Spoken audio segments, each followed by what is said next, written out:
introduction. I want to say that although I am now Assistant Director of Technology Labs and lecturing at UT, I'm still working on another startup. So once you catch the bug, you never lose the bug. So it's a stealth startup. I can potentially tell you more about it at the end of the presentation if you're interested. I want to just say a couple other things. First of all, if you don't know me, part of sales is pitching yourself. So that's why I have this slide in here. And the important thing to know in this case is I'm going to try to teach you or tell you something about sales and marketing. I want each and every one of you to be successful in sales and marketing.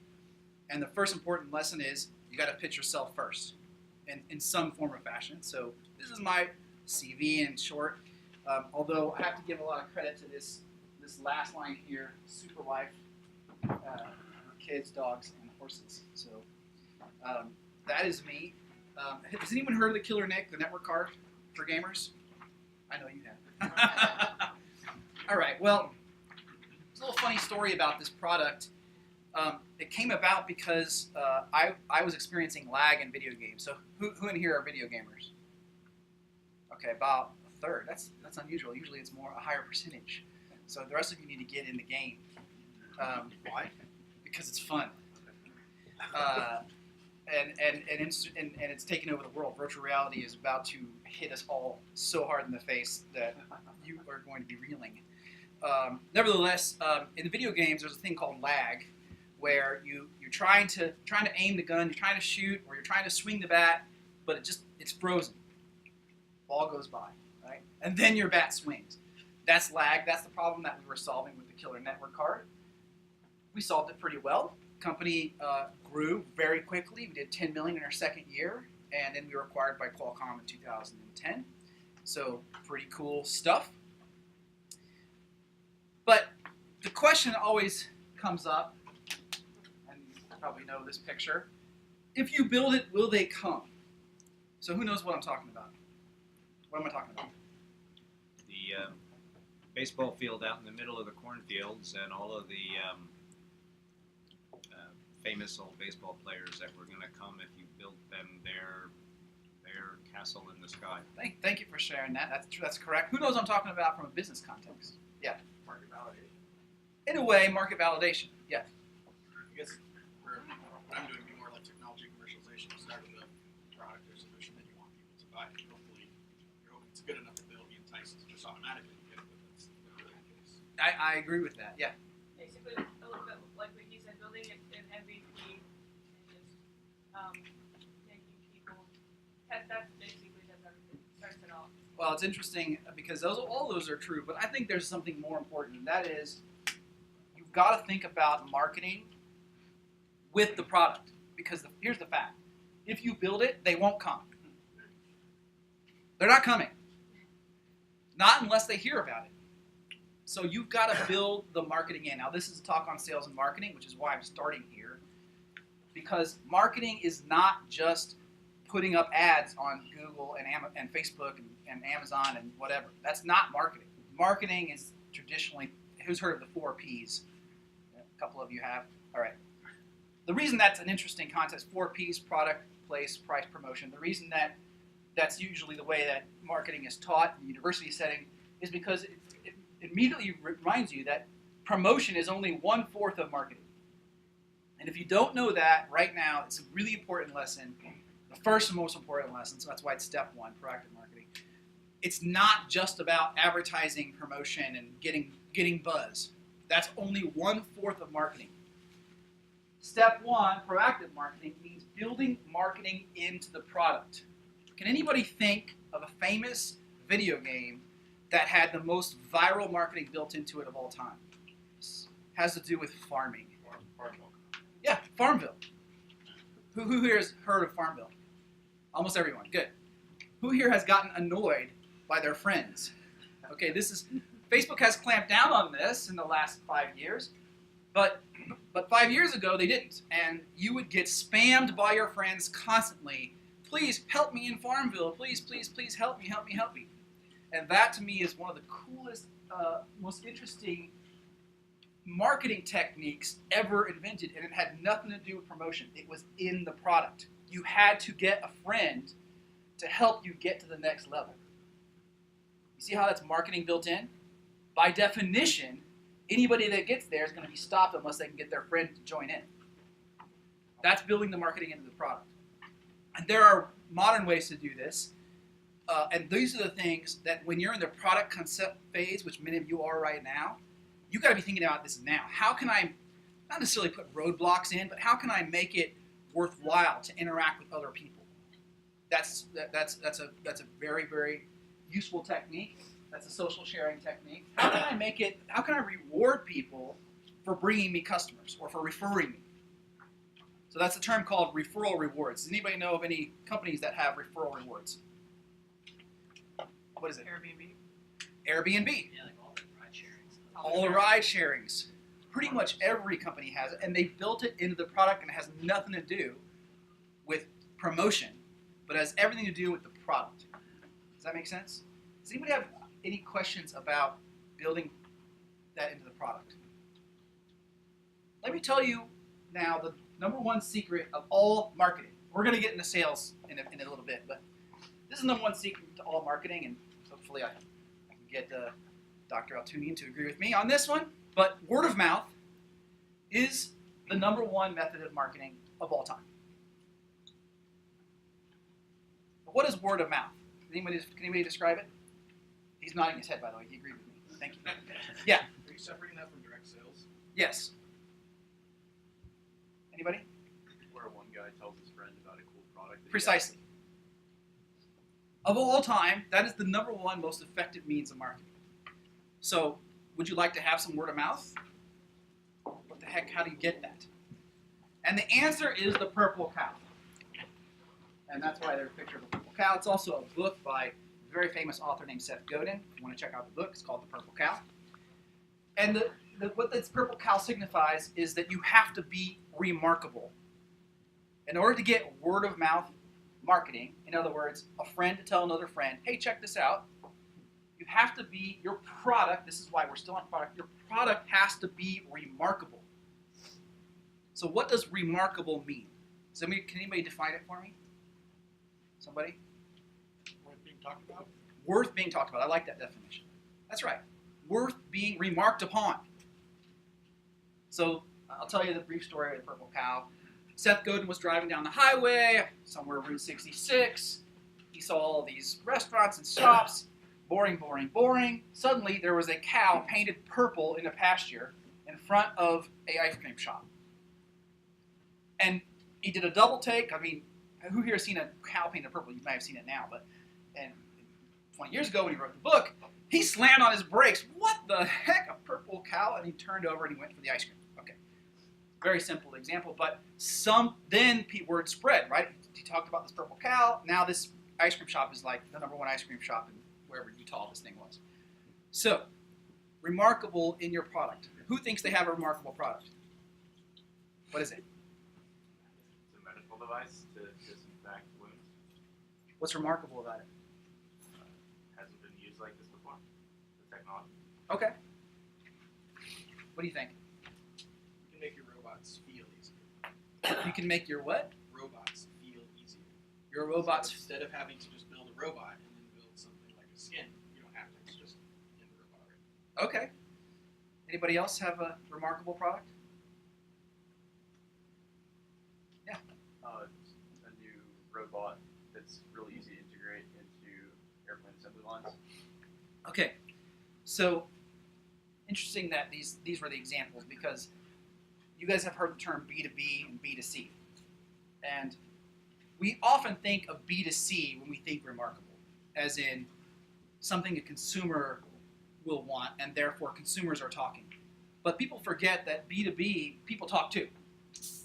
In fact, there's a higher chance, if you're targeting an aerospace engineer, there's a very high chance, almost infinitely high, that he knows at least 10 other aerospace engineers.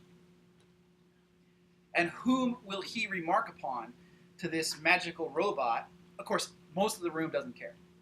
But to that aerospace engineer, this robot can build airplanes 10 times faster. By the way, that's the remarkable part. Oh yeah.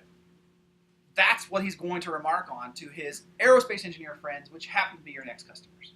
That's what we're talking about. to the medical device, it's probably more consumer. Am I right? Hospital. It's hospital Yeah. application. So you need to find what's remarkable in the B2B context to the hospital administrator who's buying it, that they're going to talk to their friend who's 99% likelihood has friends who are other hospital administrators to make remarks to them. And that's the chain that you want to happen. Does that make sense to everybody? I don't know if you're targeting B2B or B2C. You think that out.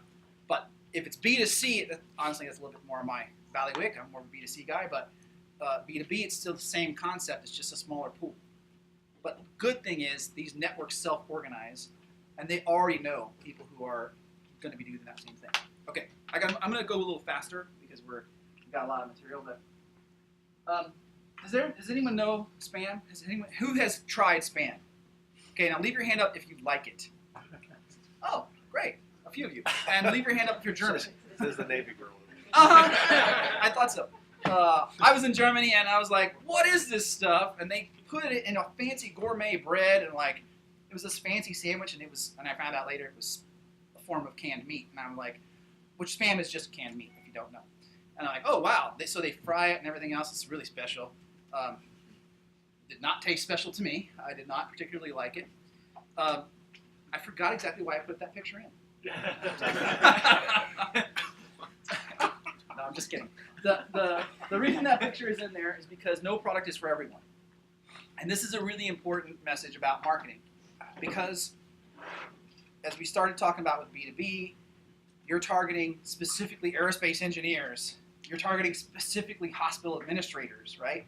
So that's who your target market is. And honestly, I don't give two donkeys, I'm going to keep this PG, about a medical device for whatever you just said. Nor do I care two donkeys for a thing that builds airplanes, blah, blah, blah. I don't care. And neither should I. Nor do I care about spam, which is why I put the spam picture in there. Because I don't like it. I don't know anything about it. It's not my thing.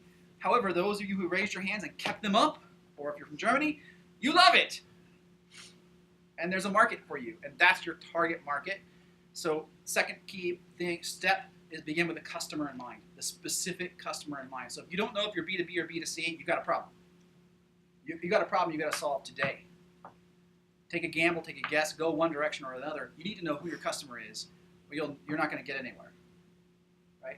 To that, who is the customer of the ice cream company that put the purple cow in front? Who is the customer? Passerbys. Exactly.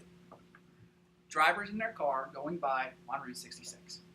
That's their target market, who might want some ice cream, but probably wouldn't even notice the ice cream thing if the purple cow weren't in front. Target market. We're going to send these slides around afterwards. Okay, you guys can read the slides later. I'm just going to keep telling stories.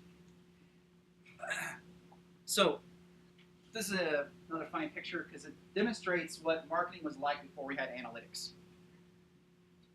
So, who has seen Mad Men? Knows something about it. Okay, most of them. Great. By the way, I like to pull the audience because it's fun. But anyway, Mad Men is a very sexist show because the 60s and 50s and the times when that was built was a very sexist environment, especially in advertising. Mad Men is about a group that does advertising. What kind of ads do they make? Which kind? Sick tobacco, but for what platform? For TV? For print? Right? Primarily for TV and print. If you haven't seen the show, they primarily make TV ads and ads for magazines. That's kind of their focus. That, even today, is still doing this. Because how do you know if your magazine ad is going to work? How do they know on Mad Men? Does anybody watch the show close enough? What do?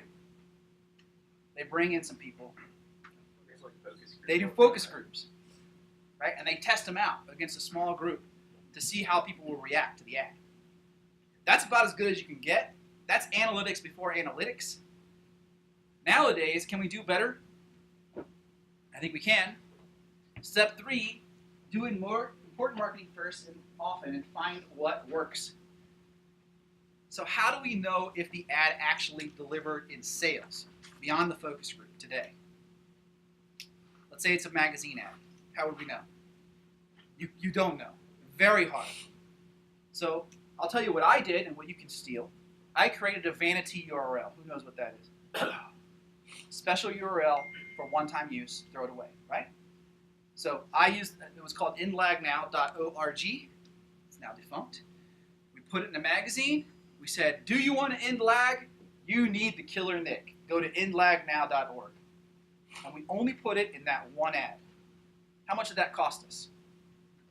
$14 to register the domain name. And what did we get from it? Analytics. What everybody that went to that site, we know how they got there from the print ad. And we know that that $5,000 ad generated X dollars in traffic and Y dollars in business. So today, modern times, there's no reason you shouldn't apply analytics to everything you do. Otherwise, you don't know if your money is worth spending. Who's heard of trade shows? Everyone, hopefully. You don't have to raise your hand. I don't know why I asked the question. Stupid. Okay. So imagine you're going to an aerospace trade show and you spent $5,000 to be there. Was it worth it? What do you think? It's really hard to know. It's really hard. Yeah. Is it It's worth hard to know knowing? the value of that. How much would it be worth you to know? If you make sales on the spot. That would be one. Sales on the spot. I like that. But would it be worthwhile to know? What do you mean? Sorry, excuse me. Is it worth your time or money to find out if the trade show was worth it? Definitely. How much? Like maybe a certain percentage of the. Every bit of sales that you get, that you can track back to it, that's how much it's worth. Potentially, the lower boundary is $5,000 that you didn't spend. But probably there's an upper boundary that's into the millions of dollars. Because if you found out that that one sale that you got 3 months later was as a result of that trade show you did 3 months earlier, which is how it typically goes, by the way, it's not usually on the spot, then you've just learned that that trade show was worth millions of dollars. For a $5,000 investment, you got $1 million return. You've got to track that. So how do you do it? Spreadsheet. Spreadsheet works. Analytics works. You just got to do it. It's really not that hard. You got to sit down when you get the business card and type it in. Sometimes people use something called Salesforce, by the way, because we're going to get into a little bit of sales in a little bit. You type it in. You say, this lead came from this trade show. Then 3 months later, you can go way back to the start of that relationship and say, oh, I met that person at the trade show. Yeah. I just say for my business, trade shows were the most effective and efficient way to market. If you ran an ad in a vertical publication, a small percentage were my target customers. But if I went to a trade show, most of those trade show attendees were my target customers, but represented a small percentage of the available market. So we did exactly what he said. Our issue wasn't were these valuable customers. It was, did this trade show generate as much revenue as the next trade show? Because we ran about 40 to 50 trade shows a year because it was such a direct pipe of customers. Trade shows are great. The more vertical you are, the more appropriate it is to have the people there that do the work. And I'm going to tell you about how to do a trade show guerrilla style in a few minutes, because there is another way to do it that doesn't cost you any money. But you might get thrown out. Just got to be ready for that. It's happened to me a few times. I will decline to say how many times I've been arrested. How much would you pay for this car? How much would you pay? $300. $300. Zero. Was it owned by Elvis? No. $0. I think zero. He was arrested. Why doesn't anybody want this car? What's up with this car? What's special about it? It blows up on impact. It explodes on impact. So I think price matters. That's the point of the picture. And you need to offer win-win value. And I don't think there's any price that you would pay for a car that blows up, personally. I wouldn't. I would pay to not have to drive that car. But pricing is that important. Because when that car was introduced, it was $5,000. And that was in 1972 or something like that. I might have the exact year. $5,000, brand new. That's a pretty hot car. That's pretty expensive for 1970s. And meanwhile, it blows up. So this is the idea. You need to offer a price that leaves some value in it for the person that's buying the thing. How much time do I have? Just checking. Like 2 hours. Till 12:30. Till 2. You can stop it. Oh, okay, great. I got plenty. So how much? So I asked the question. I'm going to draw it on the whiteboard. So that these markers here. All right. So $5,000. That's the price, right? What's the value for the customer? 0. So the price is probably too high for the value, right? This is the price, this is the value. See how the price is above the value? I know you're laughing. That's the intent. It is a little silly. Okay? So you might want to close that gap a little bit, and you might need to pay me in this camp. But let's switch it around a little bit and do a different product, because obviously no one's going to pay negative dollars for a Pinto. That works with that. Actually, you can still buy them. They modify the tanks to blow up less often. Okay. Let's say that your product, let's take, because I know Will Wilder, I'm going to use his example a little bit more. Let's take his example of the robot that builds airplanes faster. How much faster? 10 times faster. Okay, but let's pretend that creates a cost savings, because that's one way to think about value, a cost savings of around $10,000, just because we're using the number. I know it's higher than that. We don't. $10,000 in cost savings, right, to build airplanes faster. Does that make sense to everybody? Okay, so what should the price, this is the value, what should the price be for his robot that builds airplanes 10 times faster? Less than $10,000. Well, let's say $10,000. What if the price were $10,000? Who's going to buy it? Well, does it save $10,000 like every time it's used? Let's just say the total value, all the uses until the robot dies is $10,000. No one's gonna buy it No one's going to buy it. Why? because it just maintains the status quo. Exactly. It maintains the status quo. It's as though you spent $10,000, you got $10,000 back, you got nothing for it. So it's kind of useless. The exception would be if it gave you some kind of advantage, maybe, because you could build stuff faster. But you have to put that into the value calculation. Does that make sense to everybody? So the first important thing about pricing is you have to do this value calculation. How much value are you offering to the customer? By the way, pricing, one of the 4 P's of marketing. That's why we're covering it, but briefly. So you have to figure out the value of what you're offering. Then you have to charge a price that's lower than the value and hopefully higher than your cost. Right? Somewhere in this zone of cost of 5,000, value of 10,000 is the price. Now it just becomes how greedy are you? Or how good of a negotiator are you? If you're really greedy, you'll charge 9,000. And if you're very generous or trying to capture market share, you might charge 5,500, which is a 10% markup. By the way, markup by percentage is a horrible way to price because it completely ignores the value. Does that make sense? Yeah. Is there any way that you've calculated customer value in the past? Well, one of them we just talked about, which is cost savings. The other one is pain avoidance. How much pain are you avoiding if you buy this product? Let's use medical technology. You're not with Mednox, are you? Okay. So there's a medical technology that actually has a Band-Aid you can buy to put on your leg that speeds your healing through oxidation. It's Mednoxa. And that Band-Aid speeds your healing by about 3 weeks. So instead of 4 weeks to heal a bad wound, it's only 1 week, right? And that's 3 weeks of pain that you're avoiding, which is pretty awesome.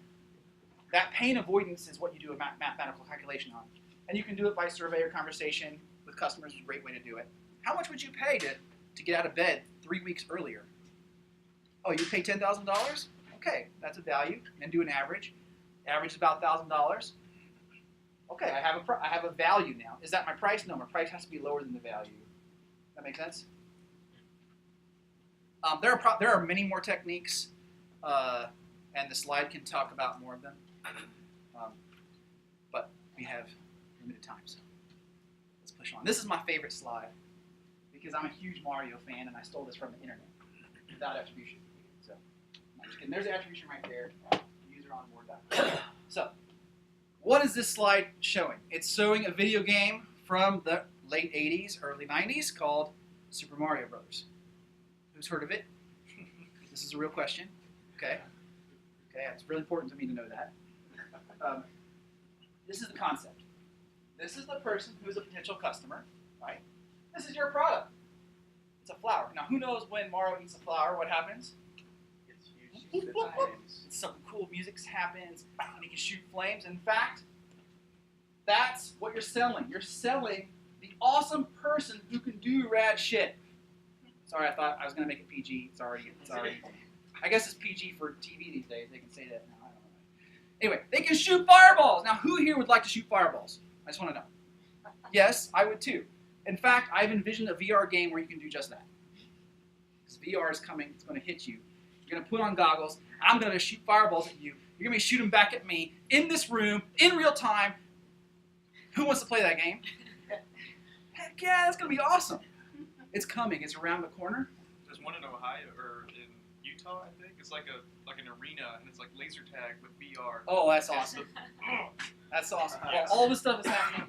Meanwhile, what you're selling is this. Now, bringing it back to the context of this conversation, you're not selling your product. This is not a video game. This is getting to throw fireballs at people. You understand what I'm saying? This is not aerospace engineer, okay, plus your product, super fast robot. You're not selling a super fast robot. You're selling really awesome airplanes that are way cheaper than ever before, where everyone can own one. Get it? That's what you're selling. That's the whole point of this thing, what we're talking about. And what it means is understanding customer needs. By the way, words, you can read them later. But in general, you've got to know that the customer wants to be this person, and that's what you sell. That's what you position yet. I think probably one of the easier examples to see for this is the way cars are marketed. Sure. They don't market the transport or the features, except for super geeky people. Look at that. They message and market the experience and That's who right. you want to be. You know, so you can buy a Kia and feel like you're a Mercedes guy. I mean, they actually market it to give you that. So I think that's really what you're conveying. That's right. That's right. Exactly right. That's a great example. Cars are perfect, right? It's me driving in the highway in a Lamborghini. That's what it is. Taking your Matthew McConaughey. Yeah, it's the Matthew McConaughey. I'm out on a crazy night on the town. Charlie Sheen in the Fiat. Yes, exactly. I do that with my wife in the car now. She like freaks out when I start talking. Like Matthew McConaughey. It's cold. Yeah. It's like cool. doing the scene. Yeah. Okay, does everybody get this concept? Because this is sort of fundamental to marketing. And just to put one final thought on it, you're selling the benefits of the product, not the features. So to put the technical spin on it, whenever you're doing sales, marketing, which is what this talk is about, you're pushing the benefits. The person you get to become if only you had my product. Right? That's what we're talking about. How does that apply to you guys? Does anybody want me to do this for you right now, live, on stage? You tell me your product, I will give you your hero. Anybody? Nobody's brave enough? Go ahead. So we sell a system that makes trucks more efficient. Trucks? Trucks. Like semis? Yeah. Okay. Is that it? That's it. We That's capture your the exhaust heat and we make the truck more Are you efficient. selling, remember we started with customer. Are you selling directly to truckers? Are you selling to truck manufacturers? Or are you selling Fleets first. So the With fleet fleets? managers, yeah. like the managers of truckers? Mhm. Okay. So what does the manager of trucker want to be? It will shoot fireballs. No. You're He going wants to to make the be, fleet more efficient. exactly, you're going to make so much cash, right? You're going to be rolling around in dough, right? Remember those, you're going to be able to throw money in your own face because of how much money you'll save. Every penny that you save will go into your pocket. Now, that might not be true in the case of the person that's making the purchasing decision. And this is a really important lesson about sales, which we're going to get into in a second. To do good selling, you really have to know not just what their company wants, but what that individual person wants. Does he want a promotion? So what you sell is his promotion. Who's seen those FedEx commercials where the guy comes in and he's like, I've got the great solution, it's FedEx. Great, you get promoted. That's what they're selling. They're selling the promotion, right? The increase in pay you'll get once you're a district manager. You get me? Mhm. That's what you're selling. You're going to level up in your career. You're going to go to the next level. This is traditional B2B selling, which that kind of is, by the way, is pushing the fact that you personally are going to level up your career when you buy this thing. So that's what you're going to sell. Does that make sense? Does anybody have a consumer one? Yeah, go ahead. There was a saying back in the day from Microsoft that said, no IT manager ever got fired for recommending Microsoft. It could have been a really lousy product, but it was safe and low risk for the buyer. Right. Not getting fired is the fireball. Probably IT managers were getting fired often in those days. It is the fire. That is the fireball in that case. Does anyone have a consumer one? Yeah. What do you have? We have an engine put into his truck. You sell more efficient, cost less. Yeah. And cleaner. Uh-huh. And more powerful. Who are you selling to? Who's the customer? Customer, I mean, Somebody the manufacturer. Is it the manufacturer? Customer or manufacturer or auto company. Yes, auto companies and manufacturers. That's B2B still, which is great. Same rule applies. Obviously, they care about the features, but only if you can tell them how it'll make their company more money, which will result in them getting a promotion. And I would start the conversation like this. Hello, engineer. Would you like to be CEO of Peterbilt? Truck manufacturer? I think it might be an imaginary one, I'm not sure. That's a real one. Is it real? It's all right. International. I remember seeing it in that movie Cars. That's why I was thinking maybe I made it up. Would you like to be CEO of Peterbilt someday? No. Would you like to be head of research? Yeah. Okay. Now you know what their fireball is, and that, my friend, is sales. Now you know their fireball. They don't care about being CEO of Peterbilt. They want to be head of research for all Peterbilt. Well, let me tell you, I can get you there. All I need from you is to evaluate my product, and you will see how that will make you head of research at Peterbilt. You get me? That's sales. Does anybody have a consumer one? Is there no consumer in the room at all? I mean, I technically have one. It's a esports website. Okay. I've talked to you about that a little bit. But, Yeah. I think we kind of got ours. We're just trying to basically inform gamers on tournaments and what's happening in their area and things like that. How do you make money? Sponsorships? Basically sponsorships, hosting events, and subscriptions and stuff. We also have paid content we might get out. Let's focus on one of the consumer ones. So sponsorships are B2B. Right. So yet again, you have to sell to the person that's making the purchase how they're going to be so much better in their job role and therefore get a promotion or something else in order to, if they just did a sponsorship with you. Yeah. Well, I mean, like we're thinking our fireball for our consumers is that they're going to be more informed, they're going to be able to game better, they're going to know more about whatever game they're gaming on, so they can. And those are benefits. Do you want to be a member, or do you want to be considered as a member of, name your big esports team? Do you want to be in the same class as someone who plays for, name your big esports team? Then you need our stuff, right? Do you want to be talked about in the same vein as somebody who plays for, give me one of them. I'm not the gamer in the group. Okay, right, so but big esports team. If so, then you need our Liquid, stuff, I think right? That's the fireball, yeah. I'd also say along the same lines, risk avoidance can be an Sure. aspirational goal as well. So for you guys, it may be, if Not you never really. want to be out of the loop and always one step ahead of the competition, you know, like the example are those, the masculine products you see at night when they're holding hands, you know. It's the risk avoidance of not being able to do something. And so risk avoidance is aspirational as well. It is, yeah. Um, Not it losing your is. job, like in the Microsoft example. Right. Yep. Not getting beat constantly. But it's Do you want to stop losing? Do you want to stop being a loser? You need to level up with my product today. Okay, we're going to talk about slimy car salesmen in a little bit, but I want to talk about this picture. Who remembers this from Super Bowl 2 years ago? Some of you do. Who does not know what this is about? Very well. Neither do I.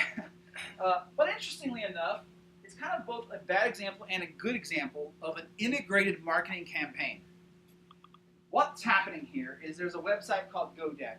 Okay, what GoDaddy is, if you don't know, and you wouldn't know watching this commercial, by the way, is they're a domain name registrar. Remember that $14 I spent to register the domain name in lagnow.org earlier? That $14 went to GoDaddy, and they actually had to pay $7 of those dollars to ICANN, which is a whole other situation. But GoDaddy is a domain name registrar and a hosting platform where you can host your website. I sound like a commercial. Well, that's because I've clicked on this so many times wanting to see the end of this. Because what they did is they had a TV commercial during the Super Bowl where this nerdy guy who's never kissed a girl was going to get to kiss the supermodel. And they're leaning in. Beep, black screen, go to GoDaddy.com to see the rest. It was awesome. It was brilliant. In fact, GoDaddy has become, because of these many commercials they've done, by the way, that's Danica Patrick, of which they're a sponsor, and she does crazy stuff as well. She's like about to take her shirt off. Beep! To see the rest of this, go to GoDaddy.com. Now, who are they targeting?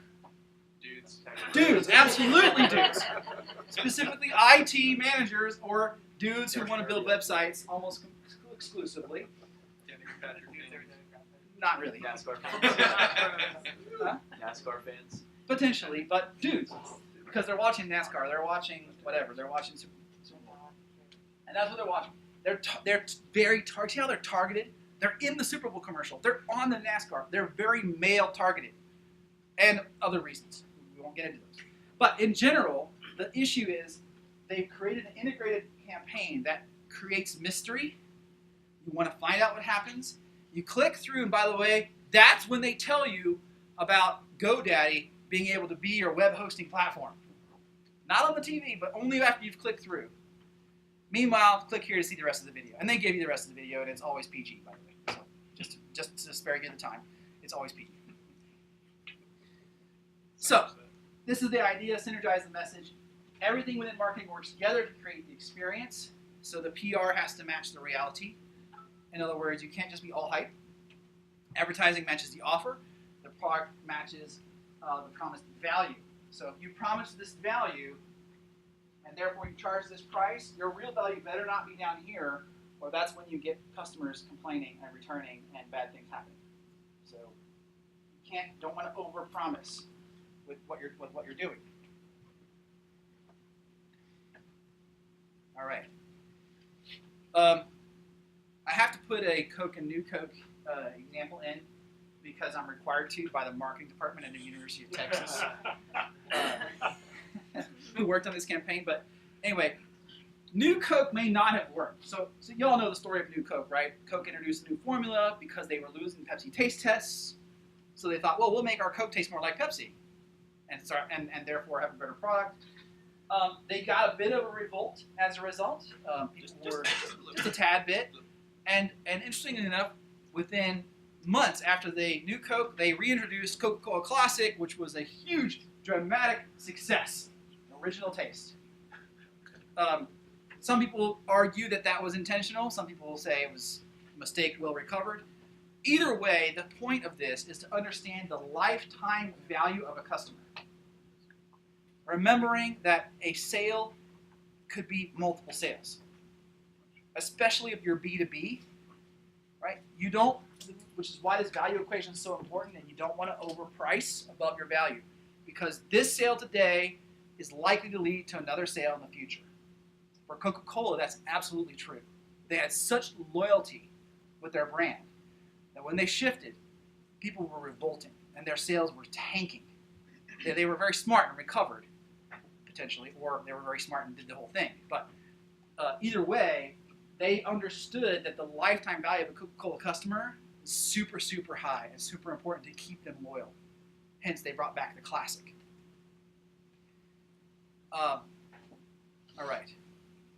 I'm not to the end. I'm going to get into the sales next, but just to recap the steps. Step 1, be proactive about marketing. Build it into your product. Step 2, begin with the customer in mind. If you don't know who your customer is, you're already failing as a startup. You need to fix that today. I know all of you already got this figured out. If not, come talk to me. I'll help you. Step 3, do important marketing first. That means analytics. And if you don't know if it's important or not, you need to figure out a way to measure it. Or you're wasting your time, you're wasting your energy. You've got to figure out how to measure it. Step 3, offer win-win value. The price has to be somewhere in the zone. Step 5, understand the customer's needs. Remember the fireballs. Okay? Step 6, synergize the message. It all has to work together. And step 7, sharpen the marketing saw. That's about creating value for the long term and not just for today, because you're just going to be shooting yourself in the foot in the future. 2 books to recommend: 7 Habits of Highly Effective People, which incidentally matches up with these 7 steps. And I got that trick from Tracy, by the way, Dr. Seaver. He's brilliant. We have the same favorite book, Dr. Seaver and I, although he hated my guts for some reason. Probably because I was a loudmouth. Other book, Traction. I'm not helping. Have you guys, huh? Yes, I can't help. I know. We don't necessarily see eye to eye politically either. But Traction. Traction. Who's heard of this book, Traction, by the way? You have? Anyone? You have too? Did you like it? Yeah. All right, so what it is, who's heard of the book Lean Startup? Hopefully Jay has, or you better have. I teach a class called Lean Startup at UT, and we use the book. This is the companion book that is Lean Marketing. So if you want to figure out how to do marketing for free, this is the book for you. It takes you through all kinds of techniques to do that. It's a really great book, so I highly recommend it. Neither of which I get a royalty for, unless you click my Amazon link. Just kidding. Logo. All right. So I often get the question, and y'all aren't asking it today, and that's great.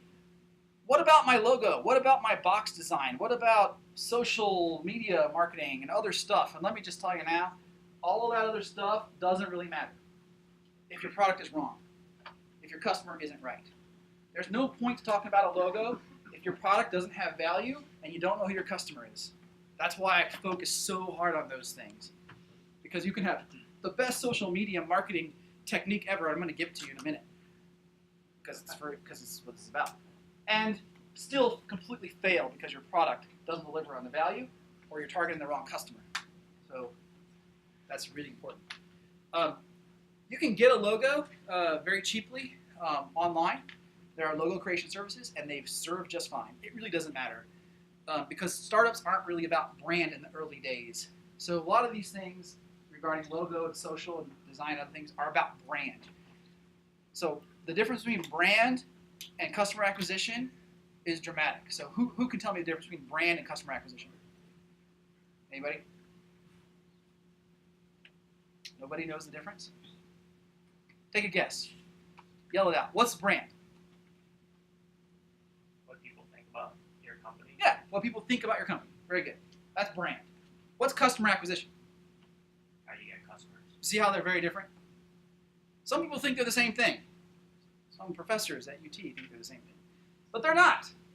Customer acquisition is very strategic, whereas brand is more forward-thinking and long-term. Okay, Johnson & Johnson cares about Tide. Does that make sense?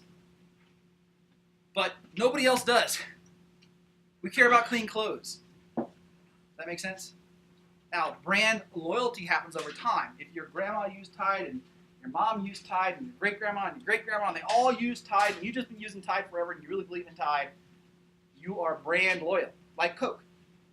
But that takes decades and generations, and startups are bought by then, hopefully. All of you have been acquired by the time brand matters very much, at least for you to invest time and energy into it. Packaging is a little different because that's part of the product. So who here has had an Apple product before? Everyone has? Is it not awesome to get an Apple product and open it up? Who here has had a Razer product? You know Razer? You have? You know Razer? R-A-Z-E-R? They have really great packaging, do they not? They make mouses and keyboards, and their packaging is just, it's like a felt box. And they open it up and like, the smell of roses comes out of the box. And it's a freaking mouse. And then you pick it up and it vibrates and it's like, what just happened? And it turns because it's the Death Adder mouse, and they just put a little battery in it just to give you a little shake when you open the box. I'm not making this stuff up. This is real. Why do they do that? It's part of branding. They want you to remember how awesome of an experience you had so that they can be remarkable. Why do they want to be remarkable? So that you'll remark and you'll get that word of mouth marketing going. Does that make sense? So packaging can be part of your remarkability of your product. Razer and Apple are two good examples of that. But what is free marketing? It's free! So who here has $10,000 to spend on marketing? Nobody's raising your hand. Therefore, you shouldn't be spending money on marketing at all. Because unless you have $10,000, you're probably not going to get a whole lot back. There's some exceptions to that. We're not going into the details. But in general, who would rather get marketing for free? Free gift. Right here. Come and take it. Well, free marketing is kind of BS. Because what you're going to find out in the next 3 slides and 10 minutes from which I will be showing this is that free marketing is actually earned marketing. Earned. So free or earned. What the heck am I talking about? So can anybody give me an example of free marketing? Facebook. Facebook is free. Word of mouth. Word of mouth is free. Anything else? Press. Press is free. Anything else? I like these examples. They are all examples of earned marketing and not free. Facebook is not free. No one's going to post on Facebook unless you are remarkable, of which you had to put effort into the product to become remarkable. Or you had to write a story that someone was interested in enough to share and therefore get to their friends. Does that make sense? That's what earned means. Press is definitely not free. You've got to earn their attention, which is damn hard. Very hard to earn the attention of the press. They're not just going to write a story about you because you look good. Well, maybe if you look really good, but you earned that too. You get me? Press is not free. And word of mouth is also not free. You had to put effort into your product to make it remarkable so that people would remark upon it, thereby getting word of mouth. And by the way, product could include service, and it could include the service experience. How great customer service you had. I'm a TripAdvisor Platinum whatever because I love writing reviews about places, and my reviews are almost 100% binary. It's either this is a hellhole, avoid it at all costs, please, or it's this is the greatest place on earth, come here, and it's usually because of the service that I got. Recently, I was in Roswell, New Mexico, which I freaking loved. The UFO museum is small, but the service was great. Their air conditioning was great. Their bathrooms are super clean. So if you read my TripAdvisor review, which is now the number one for the UFO museum, it says the headline is super nice because they were super nice people. Clean bathrooms, awesome air conditioning. Which if you've been to Roswell, you know it's really important. I mean that place is piped with air. And the exhibits are nice too. I put that at the end. 5 stars. People love it. It's all about the service experience. So if you're a service business, you got to remember it's more than just the service. It's the clean bathrooms too. It matters. Anyway, I remarked on it because it was remarkable. Yeah. Was that skewed at all because you were visiting family in the UFO exhibit? It was too easy. You give me too many easy ones. Yeah, my cousins were there too. One's green and one's purple, but I don't get that. Sorry, I couldn't help it. I'm a bit of a nerd, it's true. And as a nerd, I enjoyed the UFO concept and that whole, I enjoyed the exhibits too. But, so, I mean, it was great. Same thing with the hotel in Roswell, same thing with the restaurants in Roswell. For some reason, people in Roswell are super nice. It's like They're programmed that way. Yes, exactly. But I mean, you can read my TripAdvisors. I'm really serious. It was great service, and I wrote about it like crazy. And I'll contrast that with just a little ways up the road, Albuquerque, where I was at. Did you make a left turn? I was taking. I liked to go the path less traveled. Bugs Bunny drive. I was in Albuquerque, Albuquerque, New Mexico. Horrible service. We checked in at 1 a.m. We had to bang on the door to get the hotel to open up the door. Okay, we finally got in. My kids are screaming and crying because they're exhausted after a day of hiking, Bryce Canyon, whatever. And we've been driving all day. So then we finally get to our room. We go to sleep. 7 a.m. the phone rings. It's a wake-up call that we didn't schedule. All right. I'm just having fun now, talking for it. But I want you to understand this importance of service. So, okay, fine. We finally get to sleep. 8 a.m. Main service, 8 freaking a.m. And I checked in at 1. I just couldn't believe how bad that was. So, of course, I called down. I said, well, we're up now. Do you guys have breakfast down there? Oh, yes, we have breakfast, sir. Oh, but it's not included. Okay, no, it's no problem. How much is it? Oh, we don't know. You have to come down and find out. I can't make this stuff up. You can read my TripAdvisor report about it. I said, well, okay, whatever. I just hung up. A few minutes later, showers are cold only. I mean, this is all in the same hotel. And by the way, it's not a cheap hotel. This was at the Sheraton, Starwood Company. So I mean, you think Sheraton? I mean, I think they have a good brand now. I don't. I will not stay at one ever again as a result of this experience. And that's the point. I will not stay at a Sheraton again in my life because of this bad service. My wife calls down, the shower's not working. Oh, well, we're sorry. Well, can you do anything? No. Yeah. The Starwood Elite members were at 26 times the average stay at Sheraton. That's interesting because they get a better service, don't they? And once you get it at 26 times, more revenue. Very interesting. Well, I'll never get it because of how shitty the non. You don't pull punches, dude. Staff extremely rude, no breakfast buffet, Wi-Fi costs extra, parking lot tiny and full. I'm asked for a wake-up call 7 a.m., maids knocking on door at 8 a.m. Horrible location, unsafe, do not stay here. But he goes on. The reception desk said, I don't know to every question. Only positives, comfy queen beds, not worth the rudeness. Thank you. That was my review, actually. Word for word. So, just want to point out highlight this point.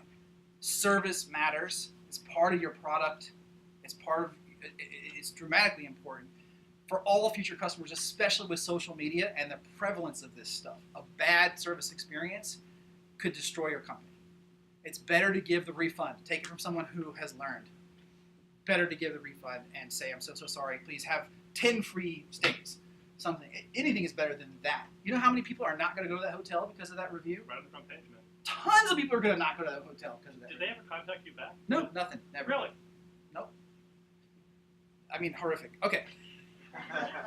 So here are some types of earned marketing. Most of them have been said already. We didn't talk about SEO, which, if you don't know the term, it's important to learn it now because it is here to stay. Search engine optimization is the game of getting on the first page, of which I apparently succeeded. Okay, it's the game of getting on the first page, specifically of search engines, specifically Google, because they're the number one search engine. So, How? Sorry? How to get to the first page? Okay, here, I'm going to tell you right now. How do you get to the first page? The answer is be remarkable. Deliver value. And ideally, for the most narrow thing you can possibly think of for your application. So in your example, I might write an article about the inefficiencies of truck engines. And if you want to go the clean angle, you can put that into it. And that thing to think about is, what are people searching for? Someone might search, I can imagine there's a group of people who might search, how much greenhouse gases are given off by trucks each year? You need to have an article on that. We have many articles already, we have many speeches already, and still don't get to the first page. So there's a number of other tricks you have to do to play the Google game. Taglines. You got to have the taglines. You got to have the keywords. You might want to spend a few dollars. Not that Google would ever admit to this, but and in fact, no agency ever has admitted this to me. Although every time I've done it, it always works. Even just spending $10 on Google AdWords for the content that you think is most important. And this is a dirty, dark secret, but it's true. Will lead to huge improvements in your organic SEO traffic. And I know it sounds really bad and dirty, and guess what it is? But it's just a fact. I mean, I'm sorry. We should do a research study on this. It just always works. I don't even spend that much money, but suddenly my organics are going shh. It's like, what happened? I spent like $3. Why do they do that, David? Tell me. Okay. Have you found an improvement by using Google Sites? Because I bought my domain through Google, for example. Oh, that helps too? Does it? I don't know. I have not found that. No, you have to spend Thing- money with Ad Team. The thing about Google is one of their rankings is authority. That's right. And so if you've got a domain that's registered from a high quality site, it's going to increase your authority. If you've got paid traffic coming to you as well as earned traffic, it's going to increase your authority. They keep changing the algorithms, so you can't game it. But those are kind of like known things. Yep. They're just like they're known things. So don't know what's behind it, but anything you can do that drives traffic to your site, that's what we call high quality is gonna, and you also will get a quality score as well. But that'll have more to do with on your page. Do you have missing tags? By the way, you can go look at websitegrader.com if you have a website. It's free. It's done by HubSpot, and they'll give you an SEO report of where you're missing alt tags, alt image tags, and things like that. And just addressing that will increase some of your organic because your rankings will go up and your quality will go up. And if you can get people commenting and sharing that, even better. So remember we said integrated marketing campaigns? So your piece of content needs to get shared on Twitter. You need to, here's another little really free cheap trick. I'm going to give you all the cheap tricks. If there's a conference going on, even if you're not there, tweet at that conference with a link to your article that's related to it. It works, doesn't it? It works really well, so use that free cheap trick, because that's what this is all about. Yeah. Are there updated metrics on click-through rates for the first, second, third, fourth, fifth links on Google? The latest I've seen was something like 78% first, 30%, or some other super high number second, and everything else is below 1%. So it's ridiculously high 1 and 2, and then very low on the rest. I think the other thing you said that was important. One of the things that's true is first page above the fold, critical spot. Oh, yeah. Organic. But I'll have lots of people say, I see this all the time. People come and go, oh my God, we're doing great. We're ranked really high. We come up 1 or 2, and you go, oh, let me see your search term. And the search term was the name of their company, or a very specific thing about their product name. That's not really organic search. No, you want it to be about the problem you're solving. That's Right. ideally what you want your search term, because you need want to to go catch customer side. the right customers. And yeah, exactly. All right, we could do like hours on SEO. It's not really the point, but yes, you're on the right path. The fact that you understand what it means you're going to get there. You just got to keep grinding away. You'll get there. Public relations. So don't hire a PR agency. That's the first rule of thumb. The only reason to have a PR agency, if you have so many calls from press that you simply can't keep up with the volume, hire a PR agency to help you sort through it. But my suspicion is no one here has that. I actually had it at one time and hired a PR agency purposely to help me find the ones I should be talking to and the ones I shouldn't. And that was worthwhile. But you don't have that problem. And until you do, you don't need a PR agency. You need a good story. That's what you need. And I will tell you that I have not found a PR agency that will help you create a good story. For that, you need a writer, interestingly enough. Getting a writer, someone from the English department to help you out with a story about you or your company, some interest piece. Then you yourself can simply email it to all the different media that know you. And if it's written well, you might get a story written about you. The other thing about PR is these writers, they go to trade shows. So remember I was going to tell you about how to do trade shows for free? Here's one of the things you can do. Attend, then go on Twitter and find out which writers are there, and then tweet them, hey, can I meet you for coffee? Can I buy you coffee? Can I buy you breakfast? Can I buy you dinner? Can I buy you drinks? And these writers will do it, and then you'll get a story. Pretty cheap. And by the way, you don't even have to be at the conference. You're going to buy them coffee, breakfast, lunch, or a drink off-site. So you're not at the conference yourself. You're just in the area, Austin, Texas, of which we have South by Southwest, which you should not attend, but you should hover around, unless you get in for free. So hover around it, tweet at the writers who are at South by, which means all of them, that are in your industry, and say, hey, can I buy you coffee? I'm at the conference, can I buy you whatever? And it's kind of like dating. You'll get 9, ignores. You'll get 10 no's, and then you'll get 1 yes. So you have to do 20, and you're going to get, if you do 40, you'll get 2 articles. which is pretty cool. Gorilla is similar. So, look, there's a gorilla in the room. That's what guerrilla marketing is. Or forum, or Reddit, or whatever. So Reddit is actually underutilized. Who here does not know Reddit? Everybody knows it. Okay, great. So you don't know it. You need to learn it. Yeah, I don't know. You need to get on it. It's totally nerdy. You'd like it. I'm not saying you're nerdy. I'm saying your customers are nerdy. So they have a whole huge aerospace section in Reddit. So you need to be on it. Do you have a way to like get in touch with moderators? Because I email them all the time to try to get posts and stuff, like surveys and stuff put up there, because it's against the rules. Yeah, the But best way to you can do it is if to make you the post anyway. See, but I've done that. They just take them down, and then I'm like, hey man. They don't message you? Well, they do. They just say, hey, here's the reason why we took it down, but they never respond when I say, hey man, look, I'm trying to get some information here. It's for Right. school or it's for a startup or whatever. So for guerrilla marketing, you've got to be a little more subtle, first of all. So you can't just go out and like go into a forum or a Reddit and be like, look at my stuff, come click and buy my thing. Obviously, that's going to get taken down by it's more like we're trying to build a website Yeah, for this. but it's we need self-serving. some, like, So the trick is to make it non-self-serving, right? So instead of doing a survey and asking people to do the survey, just create a piece of content that answers a question that comes up on the Reddit all the time. Then when someone asks the question, because they always do, provide your answer with a link to the article that you wrote that talks about that thing, and then put the survey in the article. So it's one step removed, but it totally works, and the ops won't remove it. And that's true for almost all the forums, especially if you have if you've responded ever.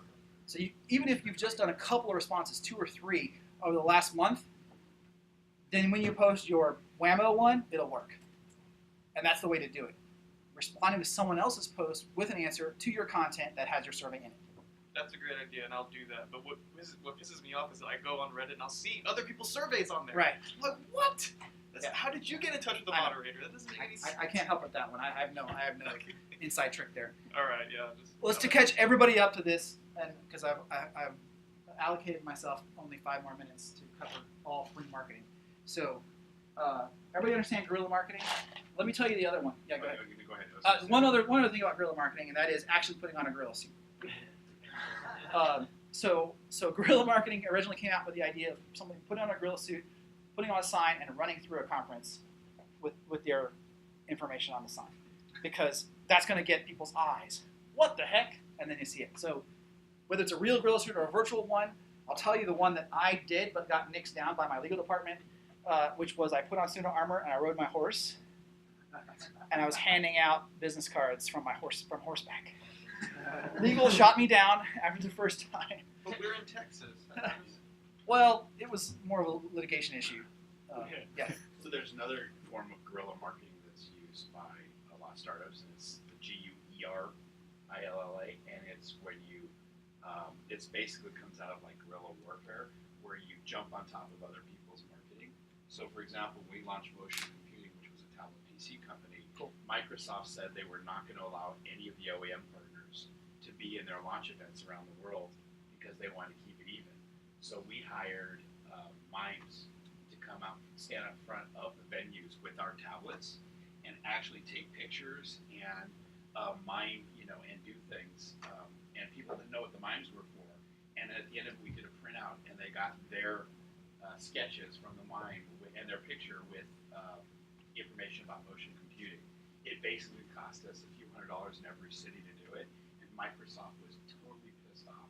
But they couldn't do anything because it was outside, but they brought all the customers there. That's a form of guerrilla marketing. I love it. So if you're competing, it's finding where the big guys are going and finding ways to actually get there cheaply and right. That's right. And this comes back to me getting arrested a few times. But yeah, I usually sent my employees out to Of course you did. You didn't do the chicken. I was out there in the suit. Yeah. And because there is a chance that you will be asked to leave, and my experience is you won't get arrested if you leave, because they're going to ask you first. But if you're belligerent, then they're going to call the police, and then you're going to go like this. All right. So conversation, engagement, trade shows, virality, which we talked about with Farmville, word of mouth. Those are free. All right. We're going to switch to sales. Time check. How am I doing? You got about an hour. Okay. All right. So we're going to switch to sales and focus deeply on sales. So first thing about sales is to know your sales plan. So you got to have a plan for sales. So whether you're B2B or B2C, you've got to understand where are customers going to buy your stuff, keeping it PG. Where are they going to buy your stuff, and how and who is going to be interacting with it. We'll give you a couple of possibilities. First of all, they might buy it at a store, right? Who's heard of Fry's Electronics? Everybody? They're one of my number one places where I sell stuff because I know the buyer for the gaming and computer department. I just call him up and say, I've got something new. He puts it in for me. That's my sale is actually me talking to the buyer at Fry's. It has nothing to do with end consumers. Getting it on the shelf. So, got to know the whole sales channel. It might be that you're trying to target aerospace engineers. It might be you're trying to target hospital administrators. It all comes back to having the target customer and how are you going to reach them. So how are you going to reach hospital administrators? Well, one might be direct sales. That would be you picking up the phone and call, or you or your sales team picking up the phone and calling people. That's direct sales, or going to people, or meeting people. That's direct. It might be indirect sales, where you're going to work with a distributor who already talks to all the hospital administrators, and all you have to do is get into the distributor. It's sort of like the Fry's example. But you've got to know your sales plan. You've got to have a sales plan. And that's sort of the first step. Once you have that first step, the next part is about qualifying leads. You've got to figure out, has anyone seen Glenn Ross, the movie? You've got to watch the movie. It's great. It's the best sales movie of all time. But it's all about the leads. Leads, leads, leads. What's a lead? What's a lead? Avenue to a sale. Avenue to a sale. It's a business, it's a card with someone's name and a phone number or an email or something. That's a lead. Right? You got to get the leads. How do you get them? Marketing. Go to a trade show. Right? Go on LinkedIn. You got to get the leads first before you can do any sales. Otherwise, you're not going to know who to call or who to talk to or whatever. All right. You should say you can buy them. You can. You will hear people say we sell lead lists. You're buying lists of names. They don't know That's you right. at all. They don't know anything about you, but they're prospective buyers for your market. That's true. You can buy them. I don't know much about that, but I know that it's possible. Yeah. So what do startups sell to? They sell to everybody. You're not just selling to customers. You're selling. People forget that sales is also about suppliers. Right? So one of my biggest coups at Bigfoot back in the day was getting Freescale to provide us incredible high volume pricing for low volumes. Really important relationship. We were buying chips for $1 that on the market were going for 30. So we were buying in volumes of tens of millions, but we were only selling tens of thousands. And I did that through supplier selling. I sold my supplier on the vision, and that's how I got the deal, right? Partners, potential customers, obviously investors, co-founders, employees. Why do I have to sell employees? Who here is trying to find a co-founder? Nobody? I'm surprised. Maybe? Okay. Oh, I see it all the time. People are trying to find a co-founder because it's way more interesting and usually more successful to have a co-founder than do it by yourself. So selling to a co-founder is hard. I have a guy, this is a true story, I'm working on a startup of my own. I have a guy who's been with me through 4 startups. Okay? And we've had 3 exits together. And he's been my CTO in the last 2. And he's made a ton of money with me. And I pitched him 3 weeks ago my startup idea. You know what he said? I don't like it. I don't think it's a good idea.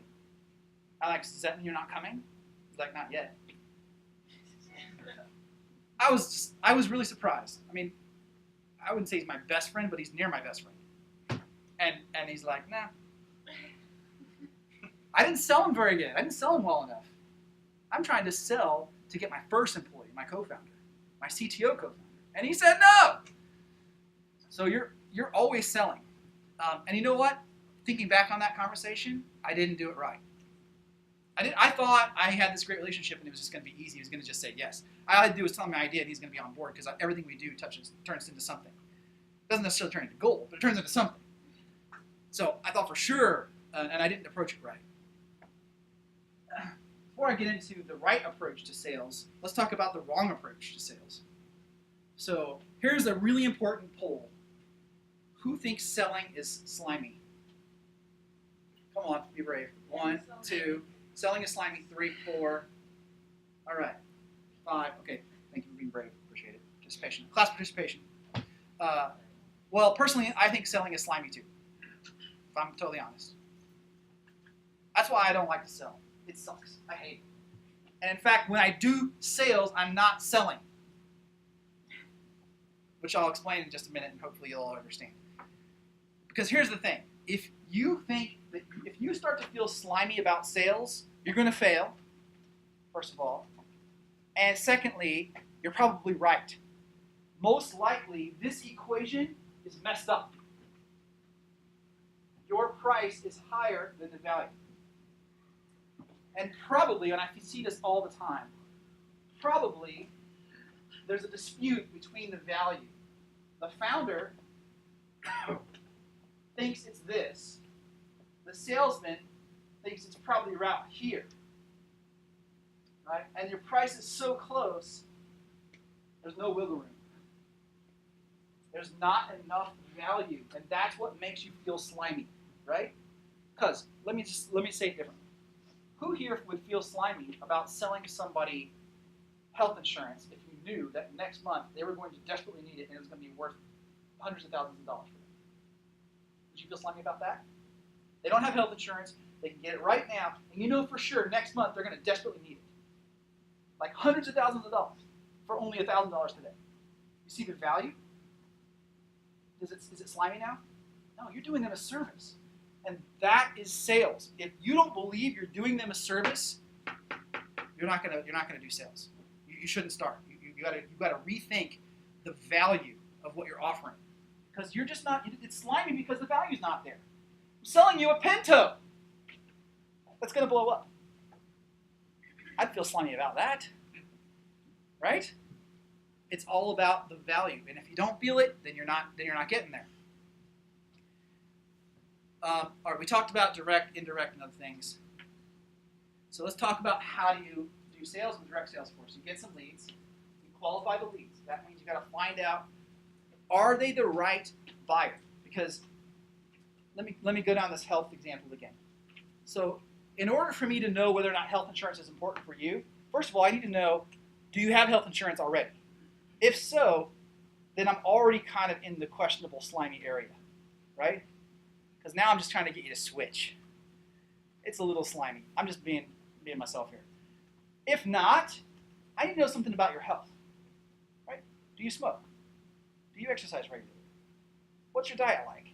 Now, if I find out that you smoke, you sit on your butt playing games all day, that's me, and last, you don't exercise and you eat like crap, it's not me, I try to eat healthy, suddenly, health insurance is kind of important for you because probably you're going to have a problem in the next 5 to 10 years, and I feel a lot less slimy about selling you health insurance that you don't have today. It's kind of a weird example. You could go down this path to anything, to any product or service, right? If you're aerospace, well, how are you manufacturing? Where is your bottleneck today? Oh, your bottleneck isn't in manufacturing. Your bottleneck is actually in sales. You know what? You don't need my product. You don't need my product. You have enough manufacturing capacity to satisfy your sales today. Call me when you have the opposite problem. Because you're not solving a problem. If you can make their airplanes faster, but they can't sell them any faster, is that helping anybody? That's on what their delivery schedule looks like. Or like Just say no. no. You're not helping anybody. You're trying to sell it too hard. They can't move the airplanes out fast enough. I mean, they don't have enough sales. They have airplanes sitting in the lot doing nothing. Building them faster is actually going to hurt them. It just creates more inventory. Got it? See how that makes selling slimy? Now you call Boeing. They got back orders for the next 30 years. You can help them. Legitimately. Does that make sense? Suddenly sales isn't so bad. It's not so slimy anymore. But you've got to qualify those leads. You've got to find out if they have the problem you solve and are in the market or would be if they knew about your solution. If so, they're qualified. Oh, by the way, can they pay? That's kind of important too. Selling to someone who can't pay, it's like suing someone who's broke. It's just dumb. Not going to get any money. 3, each call, email, or whatever you do should be about learning about your prospect, trying to qualify them better, their needs. You need to ask questions about their needs, and I'm going to get into this in a little bit more detail. Because remember back to the fireballs? Remember the Super Mario fireballs? If you don't know enough about the customer or prospect to know what they want to be, then talking about fireballs is dumb because they don't want fireballs. They want to be VP of research, not CEO. You know what I'm saying? You got to learn that about. That's how you do sales. Talking about doing sales, that's how you do it. You got to learn about them, not just their company, them as an individual. Most important thing to qualify is: are you in a position to say yes? If not, what do you need? Who needs to get involved? What is the sales cycle like? At the University of Texas, you want to get something sold to the University of Texas, you got to hit their budget cycle, which is annual, which oddly enough ends in May. So by May, budget's done for the next year. So right now, you should be talking to them about next year's budget if you're trying to sell something to UT. But you wouldn't know that unless you talk to somebody who works there like me. I can tell you about our budgeting process, right? That's the discovery part of sales. Each call is a level up. Right? You learn something and you get to the next level. Okay, great. Well, let's meet, let's get together, introduce me to your boss, let me help you with your budgeting cycle, et cetera, et cetera, et cetera. It's a level up. And lastly, there's often this question of, all right, when do you ask for the sale? And there's lots of schools of thought on this. I'll give you my school of thought. You can certainly have your own. Let the customer decide to close. That's my school of thought. You don't pressure, you make it subtle. Here's good. As always, if you'd like to order, feel free to call or email. That's great. That to me is asking for a close without demanding a close. Here's bad. Are you ready to place your order now? It's a little, to me that's beyond strong. And here's worse. Order now or you will lose out. I hate that. I hate that. That's too much pressure in general. Now, there's probably situations where that would make sense, but in general, if you're to that level, I believe that you're probably not in the right place over here. Because if I can't demonstrate to you that the price versus the value is inherently obvious, then I'm a slimy salesman, and I'm selling used cars. Does that make sense? The price is obvious. I don't need the hard close. If you need the hard close, buy now or you're going to lose the special offer. If you have to start saying that BS, you know you're slimy, right? I mean, you're in the slimy territory. You did not create value. And that's what sales is all about, creating the value. Such that a soft close is fine. Look, when you're ready to order, which I know you should be because look, with all the value, it's stupid not to order. It should be stupid not to buy your stuff. You gotta be, look, it's up to you. If you want to be stupid and not order from me, fine. Of course, I wouldn't say it that way. That's not a good sales technique. But I want them to think that. Does that make sense to everybody? We're talking about sales. Yeah. I'd also say you offering a discount to purchase now is a value, and you can offer that, and you can ask for the sell that way, and it's not as slimy. So, I can see that. I mean, you're right because I do. You get. You better have a reason for it, though. Yeah. I'm trying to make my quarters numbers. I'm trying to make my whatever. And for that, if you can order now, I can give you the slightly discount because I'm pushing for my quarter. And they're going to understand that, hopefully. But that delta in price is not going to be that significant in comparison to the value. Otherwise, you're slimy. Does that make sense? The only exception I would make on your number 2 Yeah. is that there are many salespeople out there that never ask for the order. I agree with that. So they get to a point where they've proven the value, and then nothing else. Yeah. So to say, are you ready to place your order now, or something like that, is actually very appropriate. Yeah. Not in a slimy way or a forceful way. Right. But you have to ask for the order. I'll agree with that, and I think I should amend the slides to the other one, which is order now. This deal explodes. That's probably the bad. This is kind of like not that bad really. still like this one. When you're ready to order, just let me know. When you're ready to order, let me know. Still asking for the order, really. As a salesperson, it's not easy, but it's easy to know about your product and how to prove value to your customer. Yes. The hardest thing is to ask for the order, because you feel like, especially if you feel like you're a slimy. Oh, especially if you're feeling slimy. But like I said, there are many, many people who are great at talking about their product And never ask. and never asking them. Well, you got it. You do have to let them know how they can place an order at least at some point in the conversation. And the worst thing, here's another pet peeve, and I'd probably write a really bad TripAdvisor if I saw this. Someone doesn't tell me the price. That makes me very angry. If I don't know the price of our first meeting, I'm gonna be mad. I'm gonna be. I'll probably not call you. I think it's interesting. I'm from the old school. I was with Dell long before they even had internet sales. But even when you go to the internet sales, today you go on the internet to buy something, and you don't. And there are so many bad websites. Yeah. In terms of trying to find the price, trying to understand how to order, you just get so flustered. You just go to the next one. It's so very easy. Yeah, I agree with that. That's why it's so important to get the price. People understand what they're getting.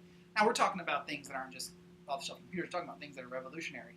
So theoretically, there's so much value and so little competition. The price is what you say it is, in a way. It's not like I can go find a better robot, right? Maybe I can, but not nearly as good. Whatever.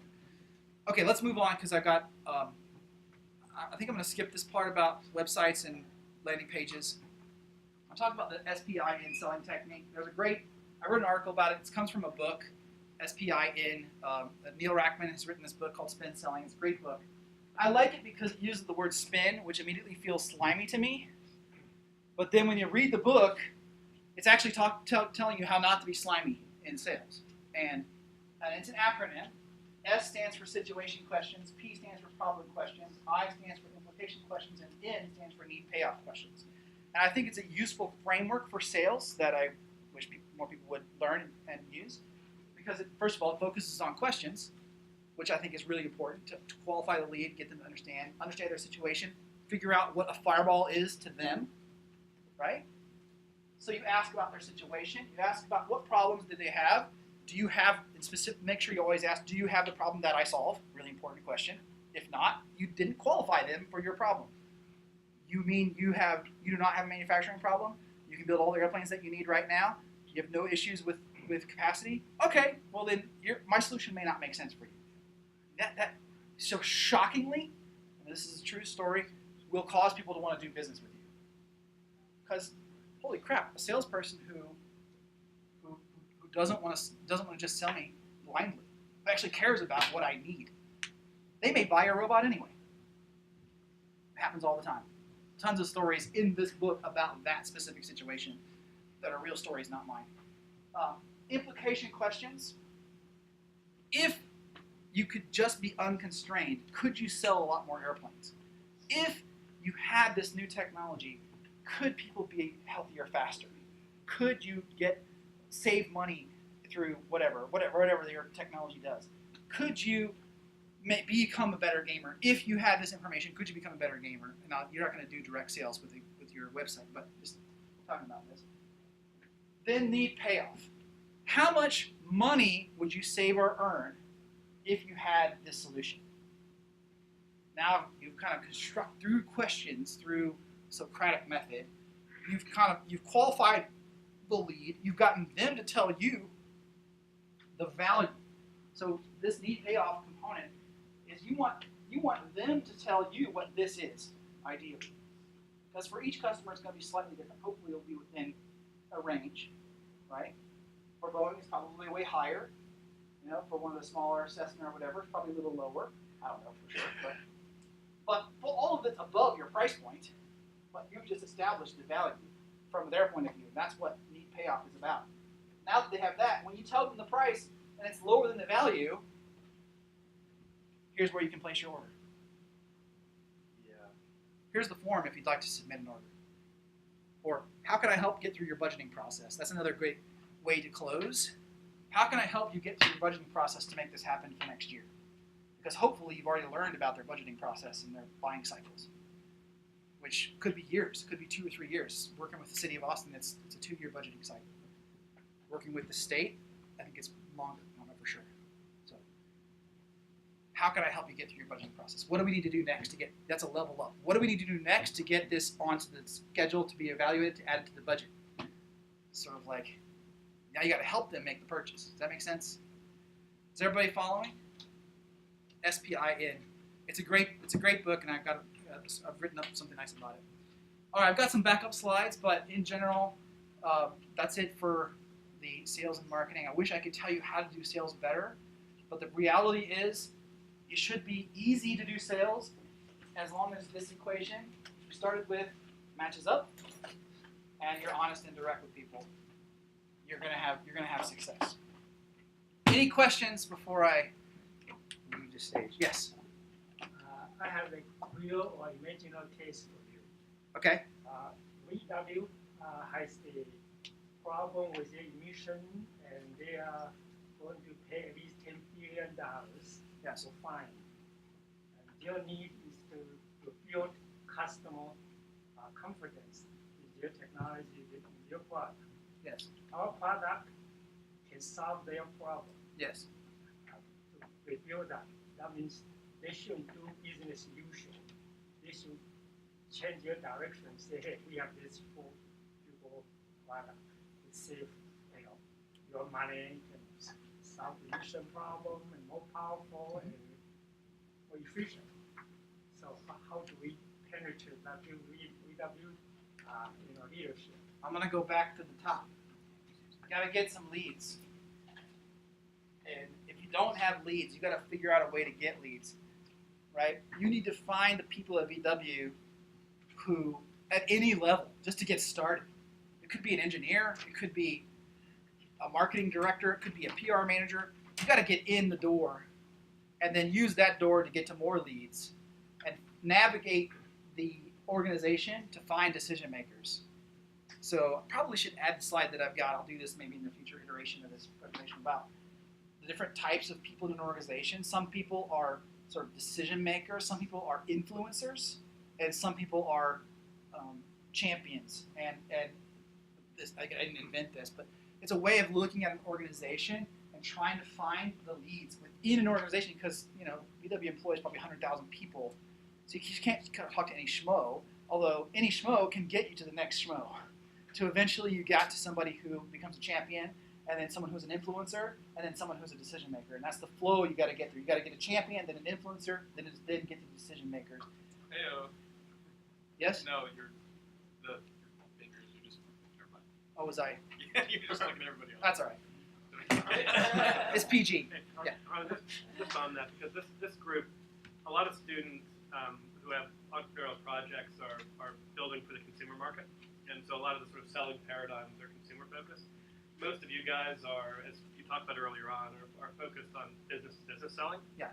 And you've talked about both these things. I want to emphasize them. What you just talked about, if you're selling to a company, you're not selling to a company. You're selling to people inside the company. Yes. Right? So there's going to be a guy or a girl at IBM who makes the decision to buy your product, not IBM. Even though we talk about IBM, by the way, this is true for fundraising as well. You talk about Kleiner Perkins as the investor.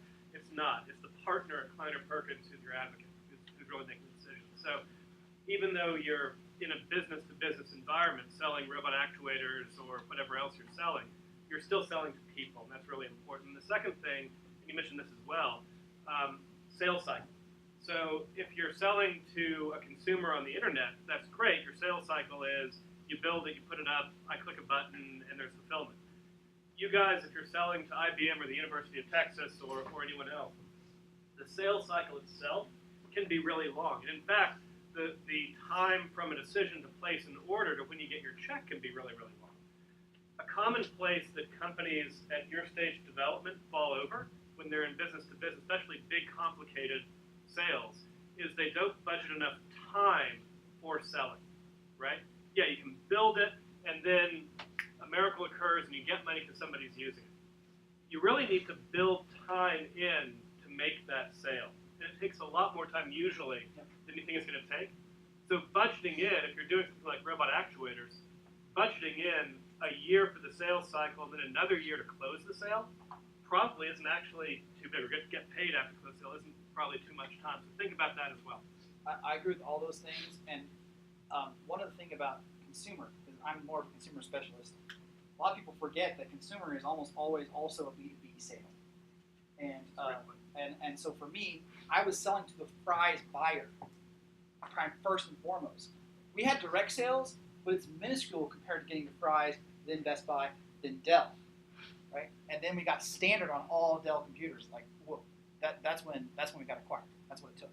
So I guess my point is, each of those were actually a B2B sale, even though we were a consumer product. So my background's almost exactly the opposite of his. It's been totally B2B. And I'll answer your Toyota another way. I think what Harlan was talking about, I think you do need to have that chart. In a business to business, the purchasers are not frequent, the buyer is not frequently the user, or even a person that cares about the purchase at all. One of the reasons why CRMs are so important, customer resource managers like Salesforce, is not as a contact manager. Inside Toyota, you may need to talk to 50 people to get the sale, and you need to know what every one of their hot buttons are. So, for example, for me, if we sold the healthcare, the buyer, the purchasing agent for the hospital, didn't really care what the doctors needed, didn't really care what IT wanted from EMR. What they wanted to know was that we had all the regulatory approvals, that we had the right financials behind us, and that we had good warranty programs. And we needed to talk to them very differently than the doctors, who didn't care about any of that.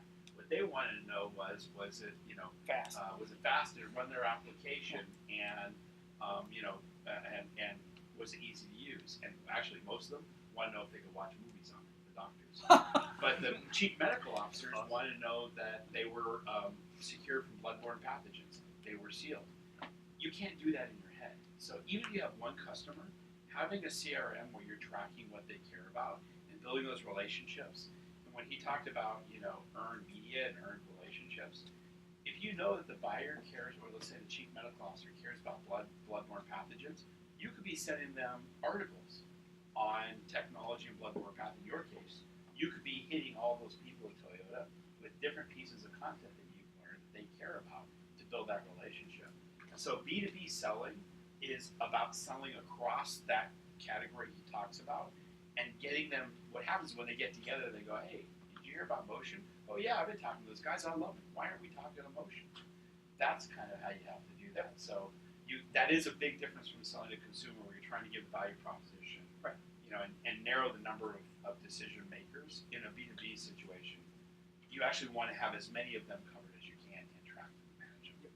Yeah, and I just wanted to draw that out for you. CID, champion, influencer, decision maker. Those are the three categories for B2B sales that are traditionally talked about.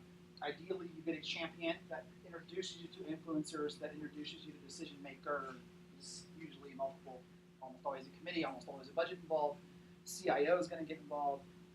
Chief accounting officer, CFO, depending on the size of your deal. So, and then understand these folks will help you through SPIN, asking questions, will help you identify the sales cycle. And a sales cycle will be different for every company that you interact with. There'll be trends, right? Typically for cities, it's a couple of years. Typically for universities, it's yearly. But beside the trends, there'll be variation. So each company is different. That's why the SPIN technique focuses on asking the questions and really understanding the customer, and most importantly, so that you're not selling slimy, validating by them that the value is there and it's well above your price. That's how you get over the slimy.